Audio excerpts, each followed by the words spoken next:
In 2011, she stood at the altar wearing a tiara that Queen Elizabeth II had owned for decades, yet never chose to wear in public herself. 14 years later, in December 2025, Catherine appeared in the Oriental Circlet, a dynastic treasure crafted by Prince Albert, a jewel traditionally reserved exclusively for queens. Between these two moments lies far more than the simple passage of time. It represents a profound chronicle of trust. Today, we're opening every jewelry box to trace this remarkable journey from the personal gifts of Prince Philip to the long-forgotten treasures that rested in the vaults for a century. Our story begins not with the grand, state-worthy pieces Catherine wears now, but with a thoughtful period of initiation. In those early years, from 2011 to 2015, the late Queen began sharing her collection with the new generation in a careful, deliberate manner. She granted access to lighter, more modest diadems, but at the same time, and this is the truly fascinating element, she entrusted Catherine with items of deep sentimental value,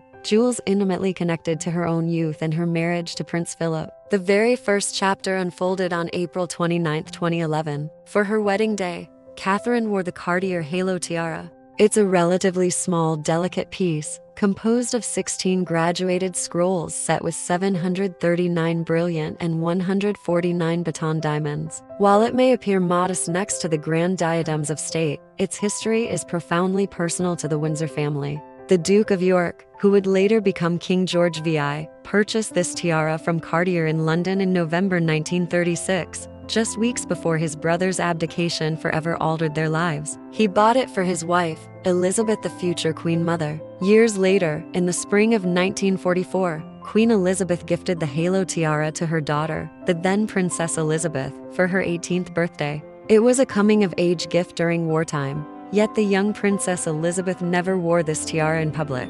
Instead, she often lent it to her sister, Princess Margaret, who wore it to the Queen's coronation in 1953, and later to her daughter, Princess Anne. By the time it graced Catherine's head, it had remained tucked away in the vault, unseen, for many years. There's a lovely detail about Catherine's wedding look that shows how she beautifully blends royal tradition with her own identity. To complement the scrolls of the halo tiara, she wore a pair of diamond earrings featuring a stylized acorn. This wasn't a random choice. The acorn is a motif from the Middleton family coat of arms. It was a subtle way of weaving her past into her future.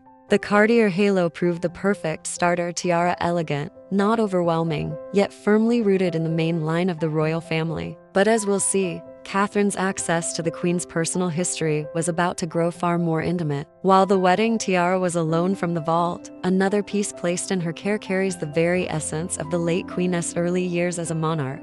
I'm referring to the Bahrain pearl drop earrings. Their story takes us back to November 1947, to the wedding of Princess Elizabeth and Lieutenant Philip Mountbatten. Among the glittering array of gifts was a shell containing 7 large pearls, presented by the Hakim of Bahrain. It was a magnificent gesture. Shortly after the wedding, 2 of these lustrous pearls were selected to create a pair of earrings. They feature round diamond studs, from which round and baguette-cut diamonds are suspended, leading down to those historic pearl drops. The young Princess Elizabeth wore them constantly in the early years of her marriage. If you look at photographs from her 1951 tour of Canada, or the iconic portraits taken by Dorothy Wilding shortly after her accession, the very images used on postage stamps and banknotes for decades, you will see these earrings. They were the jewelry of a young woman stepping into a role of immense responsibility. Catherine began wearing them in 2016, notably for the Remembrance Sunday service and later at Royal Ascot. There is something incredibly poignant about this visual link. When we see Catherine wearing them now, we are looking at the same pearls that framed the face of a young queen, Elizabeth II, at the dawn of her reign. It is a quiet, dignified passing of the torch, an heirloom of youth transferred from one generation's matriarch to the next. The pearl earrings represented the Queen's public image. The next piece, however, speaks of her private heart, a geometric treasure that remained exclusively hers for nearly 7 decades. The Edinburgh wedding bracelet is perhaps the most significant personal jewel Catherine has been trusted with during this period. Its value goes far beyond the carat weight of the diamonds. It is a testament to the romance between Elizabeth and Philip, When Prince Philip proposed in 1946, he was a naval officer without a vast fortune, but he possessed a royal heritage. His mother, Princess Alice of Battenberg, gave him a diamond and aquamarine tiara that she had received as a wedding gift in 1903 from her aunt and uncle, the last Tsar and Tsarina of Russia, Nicholas II and Alexandra Feodorovna. Philip dismantled his mother's tiara to create the engagement ring for Elizabeth, but he didn't stop there. With the remaining diamonds, he helped design a bracelet as a wedding gift for his bride. He entrusted the work to Philip Antrobus of London. The result was a distinctively Art Deco piece, geometric and substantial, featuring 3 large white brilliant cut diamonds set in platinum, connected by vertical sections and square links. It has a strength to it. Some might even call the design a bit masculine, reflecting the Duke's own taste. For 73 years of marriage, this bracelet was a staple of Her Majesty's wardrobe. She wore it for her official 25th wedding anniversary portrait and for her Diamond Jubilee portrait. It was hers, and hers alone. That is, until 2015. When Catherine appeared at the state banquet for the president of China wearing this bracelet, it was a moment that made royal jewel historians sit up and take notice. She wore it again to the BAFTAs in 2017. To trust the wife of your grandson with a gift designed by your husband, made from the diamonds of the Romanovs, that is a gesture of supreme approval.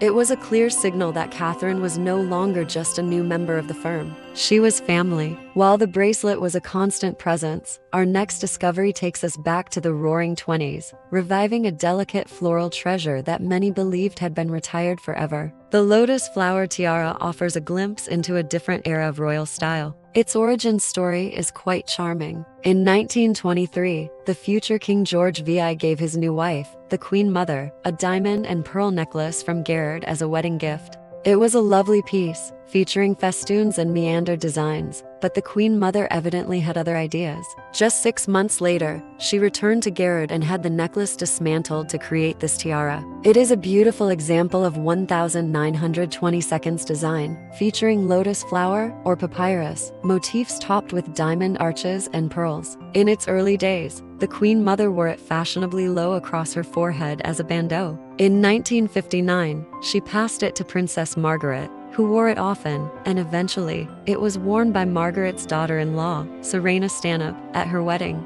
After Margaret's death, the tiara returned to the royal vault, and silence fell over it. Many assumed it would never be seen again. Then, in December 2013, Catherine arrived at the annual diplomatic reception at Buckingham Palace. It was a dazzling surprise the lotus flower was back. She wore it again for the state banquet in honor of the President of China in 2015 and revisited it as recently as 2022. This was a pivotal moment. By offering this specific piece, the Queen demonstrated a willingness to unlock a deeper layer of history for her granddaughter-in-law.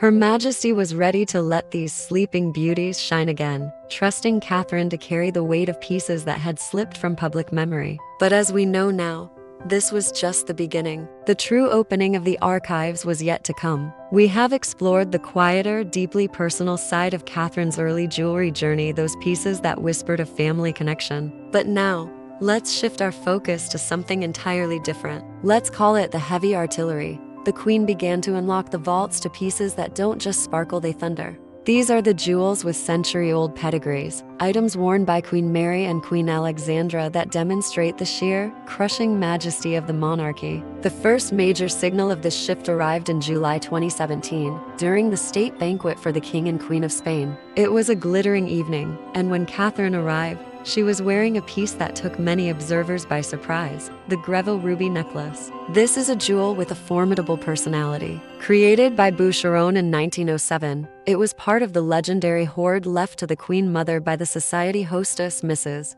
Greville in 1942. The Queen Mother, who had an unapologetic passion for grand jewels, passed this specific piece to her daughter, Queen Elizabeth II, as a wedding present in 1947. It is a distinctive piece, a deep V shape of diamonds with rubies woven through a complex floral design. For decades, it was one of the late Queen's personal favorites. She wore it frequently in her younger years and continued to wear it throughout her reign. Seeing it on Catherine was a revelation. Catherine wore a gown with a deep neckline that evening, which allowed us to see the necklace's architecture perfectly the way it sits wide on the collarbone and plunges down. It was a visual confirmation that she was now operating at the highest level of royal representation. Our next piece represents sheer, unadulterated value. I am speaking of the Nizam of Hyderabad necklace. This is, without exaggeration, the ultimate diamond loan. Its story begins in 1947, ahead of the future queen's wedding. The Nizam of Hyderabad, then one of the richest men in the world,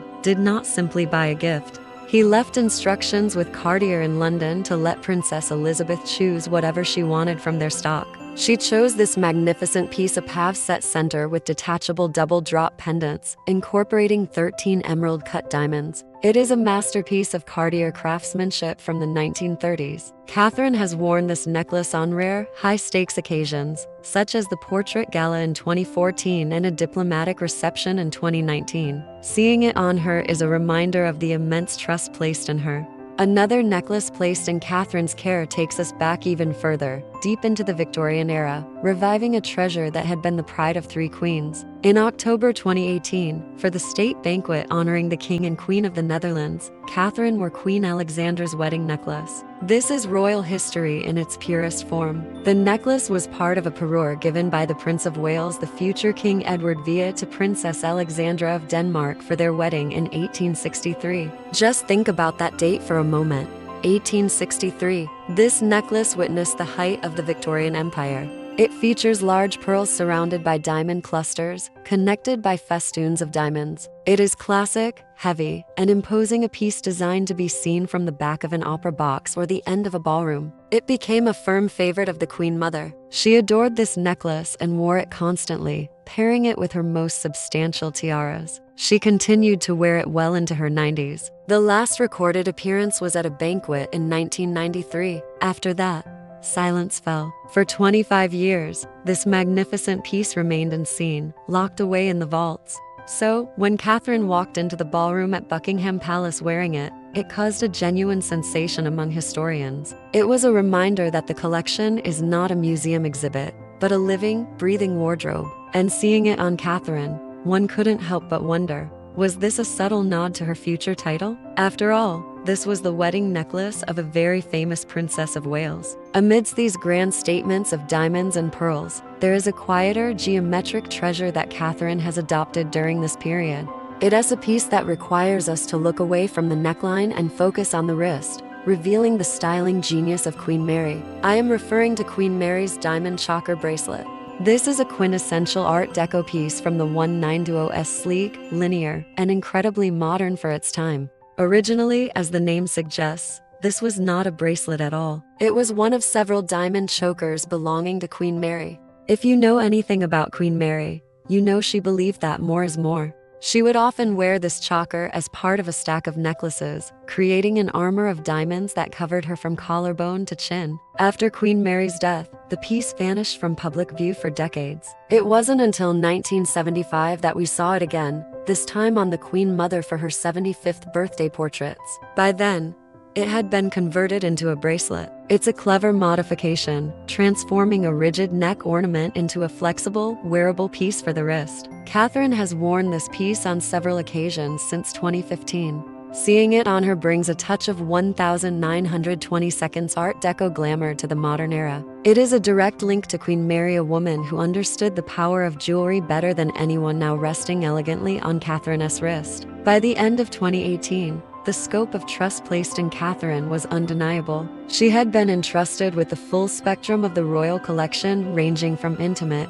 personal tokens to items of staggering historical and financial value.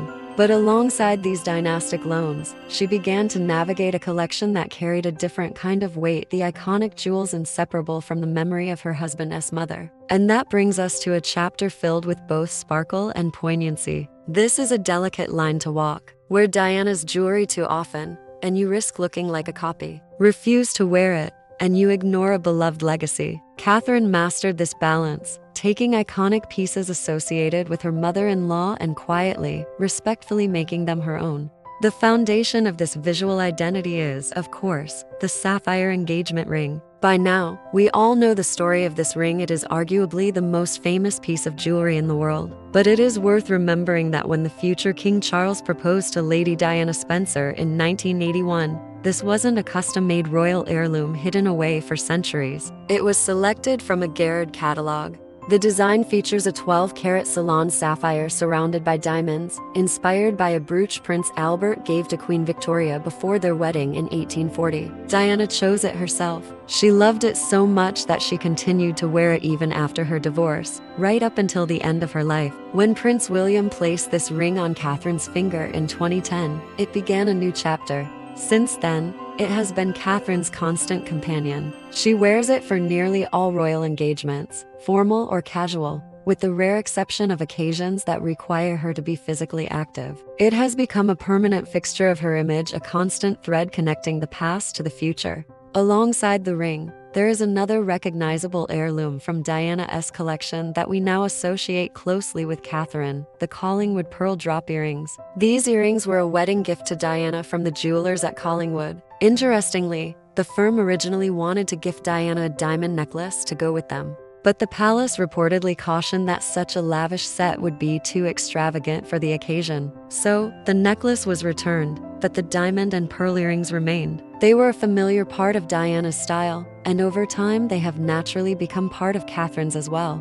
She wears them often, from garden parties to formal state occasions. On her, they do not feel like historic relics or symbolic gestures, but simply like well-loved pieces. In this quiet, unspoken way, she keeps Diana's presence alive not through statements or speeches, but through continuity. There is also a second pair that has become a key part of this collection, the South Sea pearl earrings. Featuring a distinctive diamond horseshoe design, these were a staple of Diana's later years. She even wore the diamond studs alone for her final official engagement at Swan Lake. Catherine revived them for the BAFTAs and most notably, for the coronation in 2023. Interestingly, she appears to use different, slightly smaller pearl drops than Diana did, subtly tailoring the proportions to her own taste. While these earrings are a go-to for standard royal engagements, Catherine's choice of headwear for state occasions addresses a much more complex legacy. I am talking, of course, about the lover's knot tiara. Since 2015,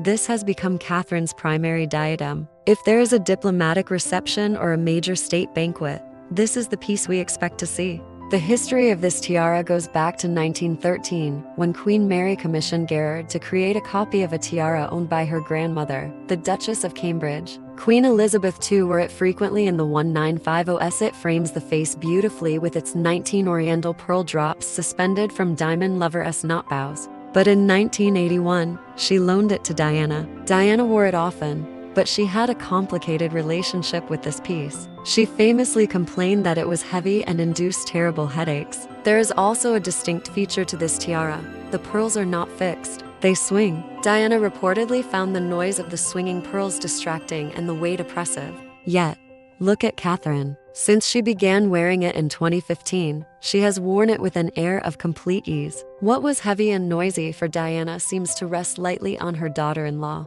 It serves as a fascinating contrast where one found discomfort, the other found her signature piece, turning a challenging tiara into a symbol of steadiness. In December 2022, Catherine made a choice that reminded us of a much edgier moment in royal fashion history. For the Earthshot Prize ceremony in Boston, she stepped out wearing the Art Deco emerald choker. This necklace has a journey that spans the empire. The emeralds were originally a gift to Queen Mary from the ladies of India during the Delhi Durbar in 1911. 10 years later, in 1921, Mary, always with an eye for modernization, had the stones remodeled into this sleek Art Deco choker. The Queen later loaned the piece to Diana, who wore it during her tour of Australia in 1985. At one point, she chose to wear it not around her neck, but across her forehead, in a way that was entirely her own. The image became one of the most memorable of that tour and reflected Diana's instinctive, unconventional approach to style. Catherine, in contrast, returned the jewel to its original purpose. She wore it as a choker with a green evening gown, acknowledging its history and its connection to the Princess of Wales title.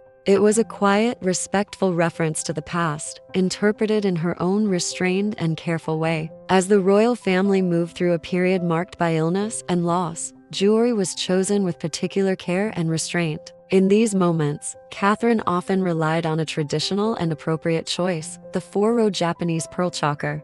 The necklace was commissioned by Queen Elizabeth II in the early 1980s, using cultured pearls she had received from the Japanese government during a state visit in 1975. Garrett created the piece with 4 strands and a curved diamond clasp. It was later loaned to Diana in 1982 for a banquet at Hampton Court Palace. Catherine first wore the choker in 2017 at the Queen and Prince Philip's 70th wedding anniversary dinner. In April 2021, Catherine chose the necklace for the funeral of the Duke of Edinburgh, held under pandemic restrictions. The image of her arriving in a black mask and 4 strands of pearls reflected the tone of the day, subdued, respectful, and restrained.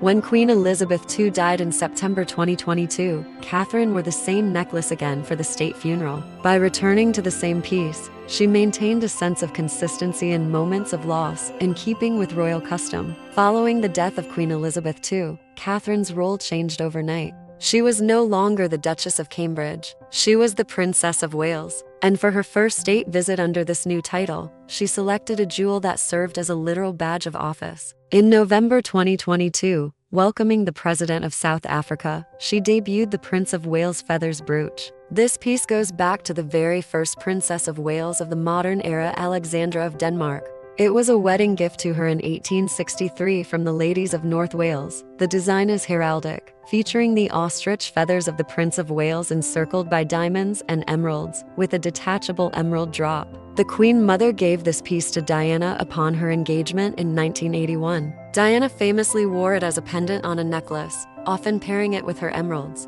Later, Queen Camilla wore it in its original form as a brooch. When Catherine wore it in 2002, she was following a clear tradition associated with the title. The Prince of Wales Feathers brooch has long been linked to the role, and her choice reflected continuity with those who had held it before. With the dawn of a new reign, there was uncertainty about how the royal vaults would be managed.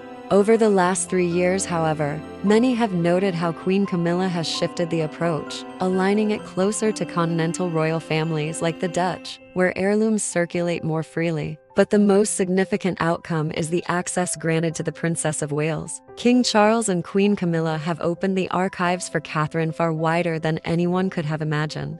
The first clear sign of continuity appeared in the official coronation portrait of King Charles III and Queen Camilla, released in May 2023. In this historic image, Catherine is wearing the George VI festoon necklace. The story of this necklace goes back to 1950, when King George VI asked Garrett to create a new piece using 105 loose diamond collets from the royal vaults. The result was a substantial 3-row festoon necklace, both elegant and impressive in scale. Queen Elizabeth II was particularly fond of this necklace. She wore it frequently for state visits and the state opening of Parliament, and over time it became closely associated with her public image. For decades, it was one of her most recognizable pieces. By wearing this necklace in the first official portrait of the new reign, Catherine drew a quiet connection to that history. It was a natural and respectful link between generations, a piece commissioned by her grandfather-in-law, worn for many years by the late Queen, and now part of her own royal role. For nearly a century,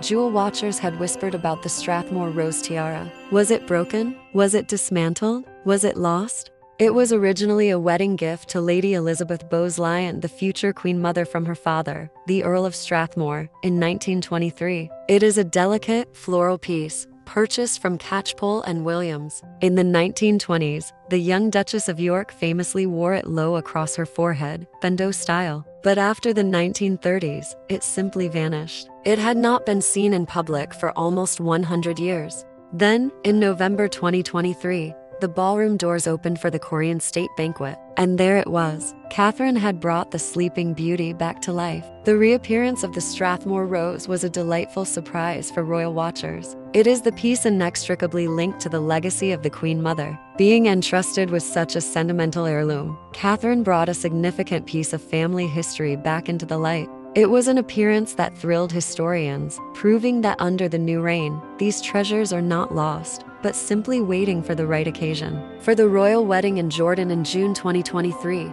Catherine chose the Greville diamond chandelier earrings. These are not subtle jewels. Created by Cartier between 1918 and 1929, they display a lexicon of diamond cuts pairs, baguettes, emerald cuts, and trapezes, all cascading in a waterfall of light. They were part of the Greville bequest to the Queen Mother, who then gave them to Princess Elizabeth as a wedding present in 1947. It is worth remembering that these earrings were a staple for the young Queen Elizabeth II. In the 1950s, she wore them constantly for state visits and galas. Personally, I am thrilled to see them on Catherine. They are massive, heavy pieces that demand a certain presence, yet they are absolutely stunning. Seeing them back in rotation is a wonderful reminder of the glamour of the early Elizabethan era. All of these appearances, the diamonds of George VI, the floral jewels of the Queen Mother, and the Greville chandeliers, gradually led to a very particular moment. It came on December 3, 2025, at the state banquet in honor of the President of Germany. For this occasion,